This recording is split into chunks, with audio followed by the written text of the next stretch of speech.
அரசியல் கட்சிகளின் பொதுக்கூட்டங்கள், ரோட் ஷோக்கள் நடத்த அரசு விதித்த வழிகாட்டு நெறிமுறைகளை எதிர்த்து தொடரப்பட்ட வழக்கில் சென்னை உயர்நீதிமன்றம் இன்று தீர்ப்பு வழங்குகிறது. தமிழக அரசு தாக்கல் செய்த வழிகாட்டு நெறிமுறையில் பொதுக்கூட்டங்கள், ஊர்வலம், போராட்டம் நடத்த இடங்களை ஆட்சியரும் காவல்துறையும் முடிவு செய்வர் என கூறப்பட்டுள்ளது.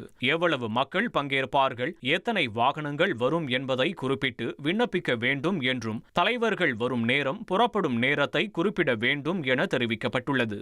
50,000 பேருக்கு மேல் திரள்வார்கள் என எதிர்பார்க்கக்கூடிய கட்சி மாநாடுகள் போன்ற நிகழ்வுகளுக்கு 30 நாட்களுக்கு முன் அனுமதி கேட்டு விண்ணப்பிக்க வேண்டும் எனவும், நிகழ்ச்சிக்கு அனுமதிக்கப்பட்ட நேரத்தை கண்டிப்புடன் பின்பற்ற வேண்டும் எனவும் கூறப்பட்டுள்ளது.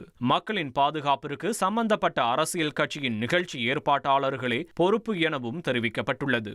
நிகழ்ச்சி துவங்குவதற்கு 2 மணி நேரத்திற்கு முன்பே நிகழ்ச்சி நடக்கும் இடத்தில் கூடுவதை தவிர்க்க வேண்டும் உள்ளிட்ட பல விதிமுறைகள் அதில் குறிப்பிடப்பட்டுள்ளது.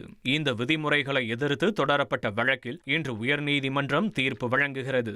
உங்கள் தந்திவன் தொலைக்காட்சியில் கால பைரவன் தினமும் காலை 6 மணிக்கு காண தவறாதீர்கள்.